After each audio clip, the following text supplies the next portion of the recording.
Mirror effect वास्तविकता का सबसे ताकतवर सिद्धांत जिसके अंदर लाइफ को ट्रांसफॉर्म करने की पावर है। ये सिद्धांत किसी स्पेशल टेक्निक को फॉलो करने के बारे में नहीं है। ये हमारे पास अभी मौजूद है लेकिन हम इससे अनजान हैं। ये सिद्धांत कहता है कि हम जो कुछ भी अपने जीवन में चाहते हैं उसे पहले बाहर देखने के बजाय अपने अंदर देखना शुरू करें, क्योंकि अस्तित्व में मिरर इफेक्ट काम करता है और इसके अनुसार अंदर से हम जो भी होते हैं अस्तित्व उसी को हमारे बाहर की दुनिया में रिफ्लेक्ट कर देता है। एग्जाम्पल के लिए, अगर हम बाहर की दुनिया में संपन्न होना चाहते हैं तो बाहर ऐसे प्रयास करने से पहले हमें अपने अंदर संपन्नता का भाव जगाना होगा, वरना हम एक काम से दूसरे काम को बदलते रहेंगे फिर भी बहुत संभावना है कि जीवन में कुछ भी ना बदले। हमें लगेगा समस्या हमारे भाग्य में या कर्मों में है और तब हम सिचुएशन को और ज़्यादा बिगाड़ लेंगे। तो इस सिद्धांत की पहली सीख यही है कि जब तक हम अपने अंदर बदलाव नहीं करेंगे बाहर कुछ भी बदलने वाला नहीं है। अगर हम इस सिद्धांत पर कमांड कर लें तो हम अपनी लाइफ को पूरी तरह से बदल सकते हैं। बदलने से मतलब ऐसा नहीं है कि अभी जो हमारी लाइफ में है वो कुछ गलत है। बदलने से मतलब है कि हमारी लाइफ से ऐसी नेगेटिविटी को दूर करना जो हमारे सच्चे स्वभाव को हमसे दूर करती है। हालांकि इसके लिए हमें खुद की नेगेटिविटी का सामना करना होगा। ये काम करता है, पर कैसे हम इसे अपनी लाइफ में अडॉप्ट कर सकते हैं। और ये सिर्फ सक्सेस से ही नहीं, स्पिरिचुअलिटी से भी जुड़ा हुआ है। अगर आप वास्तव में अपने जीवन के सहज स्वभाव को उपलब्ध होना चाहते हैं तो ये वीडियो आपके लिए ही है। वास्तविकता एक मिरर की तरह है जो हमारे खुद के साथ, अस्तित्व के साथ और वास्तविकता के साथ किए गए व्यवहार को रिफ्लेक्ट करता है। अब इस बात का क्या मतलब है? चलिए इसे समझने के लिए वापस उसी एग्जाम्पल पर चलते हैं जिसकी बात हमने शुरुआत में की थी।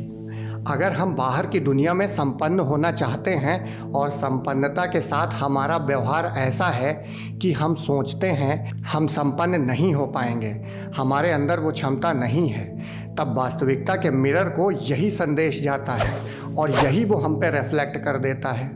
असल में बाहर की दुनिया सिर्फ एक जरिया है वो रिफ्लेक्ट हो जाने का जो हम अंदर से महसूस करते हैं।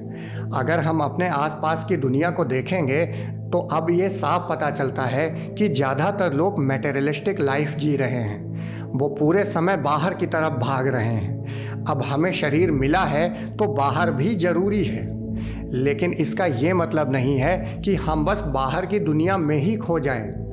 लोग सिर्फ सोशल मीडिया और जीवन की भागदौड़ में ही उलझ कर रह गए हैं। हम में से ज़्यादातर लोग अपनी इनर विजडम से लगभग डिस्कनेक्ट हो गए हैं। वो इनर विजडम जिसे एक समय में सबसे ज़्यादा ज़रूरी समझा जाता था, ये लोगों के जीवन का केंद्र थी। तब मिरर प्रिंसिपल के जरिए लोग अपना जीवन बदल सकते थे, फिर भी ऐसा नहीं करते थे क्योंकि उनके लिए भीतर की संपदा ही महत्वपूर्ण थी।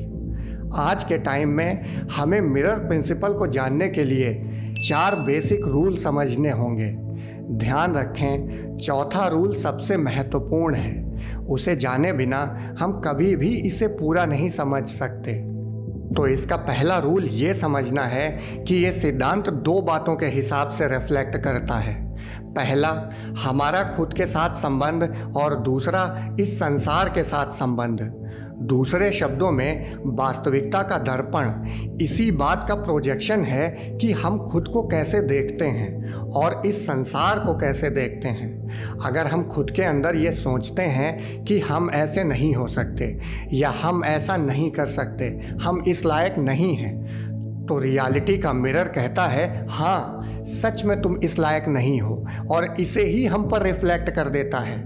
ये एक अच्छे दोस्त की तरह हर बात में हमारा समर्थन कर देता है। तो पहले बाहर की परिस्थितियों को बदलने के बजाय हम जो अपने अंदर महसूस करके प्रोजेक्ट कर रहे हैं उसे बदलना चाहिए, और ये नेगेटिविटी से नहीं हो सकता।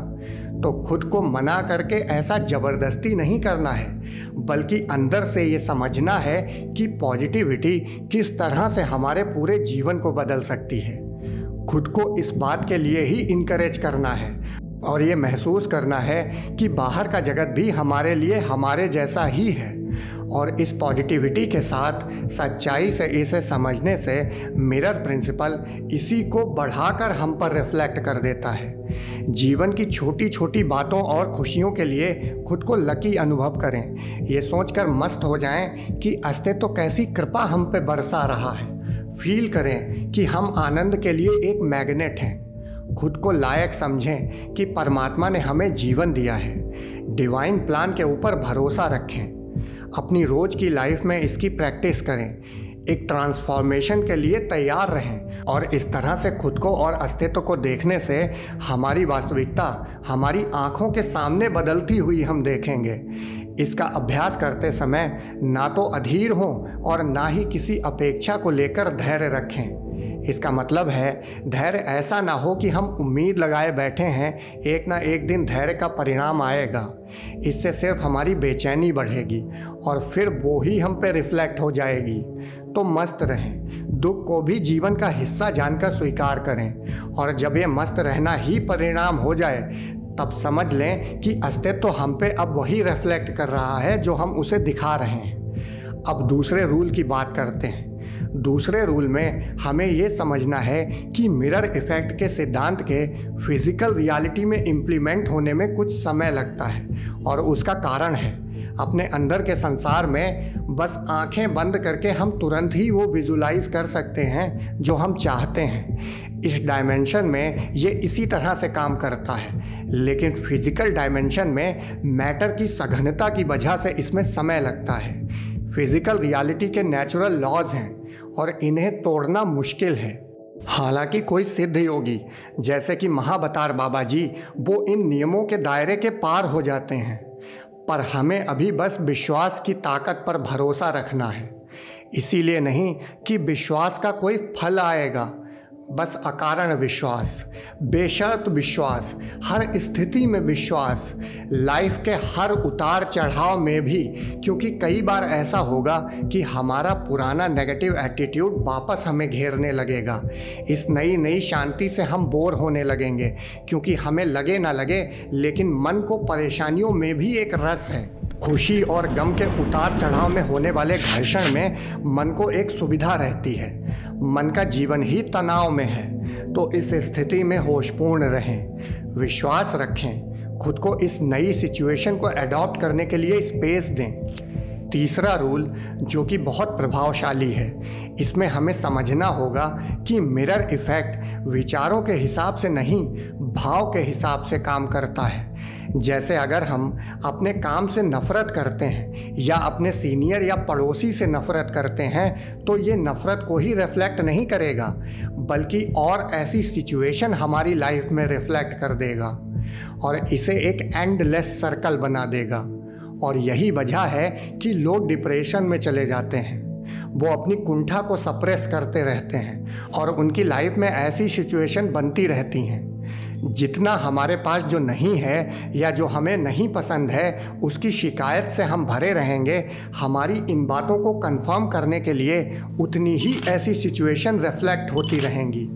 तो हमें इस तरह की मानसिकता से दूर रहना है और जीवन में बदलाव का तरीका है कि जो भी हमारी लाइफ में पॉजिटिव है उस पर फोकस करें। मान लीजिए कि हमारी लाइफ में 90% चीज़ें नेगेटिव हैं और सिर्फ 10% पॉजिटिव, तो उस 10% पर फोकस रखें। जो भी हमारे पास है, एक अच्छा परिवार, कोई अच्छा दोस्त, कोई क्यूट पेट, अभी जो है उसके साथ खुश रहें। और हमारी मांग से नहीं, खुशी से ये भाव निकलना चाहिए कि लाइफ में हमें क्या चाहिए, क्या हमारे लिए सही रहेगा, परमात्मा ने हमारे लिए क्या चुना है। और शुरुआत में तो ये इमेज थोड़ी धुंधली होगी, लेकिन जैसे जैसे हम इस तरह की माइंडफुलनेस लाइफ को जिएंगे, हमारी प्रेजेंट लाइफ और हम जैसी लाइफ चाहते हैं उसमें गैप कम होता चला जाएगा। चौथा रूल मिरर साइकिल से बाहर हो जाने का है। रियलिटी के मिरर की यात्रा का परम लक्ष्य हमें अपने अंदर छिपे सत्य को जानना है और अपनी इस क्षमता का उत्सव मनाना है कि हमारे पास सृजन और इनोवेशन की संभावना है और हम इसके पार जा सकते हैं। जब हम ये जान जाते हैं कि क्रिएशन की ये पावर हमारे पास ही है, हम ही अपनी वास्तविकता के ब्रह्मा हैं, तब हम मिरर साइकिल से बाहर हो जाते हैं। ये जानकर कि जीवन का ये खेल खुद परमात्मा ने हमारे रूप में खेला है, हम मुस्कुराते हुए इससे अलग हो जाते हैं। अब जो भी घट रहा है, हमारे दुख सुख, अच्छा या बुरा, हम उसे समग्रता से खेल समझकर जीते हैं। और अब हम बदलने की क्षमता रखते हुए बदलने की कोशिश ना करके बदलाव के पार हो जाते हैं। ये सीख ही वो कारण है जिसकी वजह से मिरर इफ़ेक्ट के सिद्धांत को आध्यात्मिक कहा जाता है। अगर आपको लगता है कि इस वीडियो से और लोगों को भी कुछ सीखने को मिल सकता है तो आप इसे लाइक और शेयर कर सकते हैं। बाकी इस वीडियो को यहाँ तक देखने के लिए आप सभी मित्रों का धन्यवाद।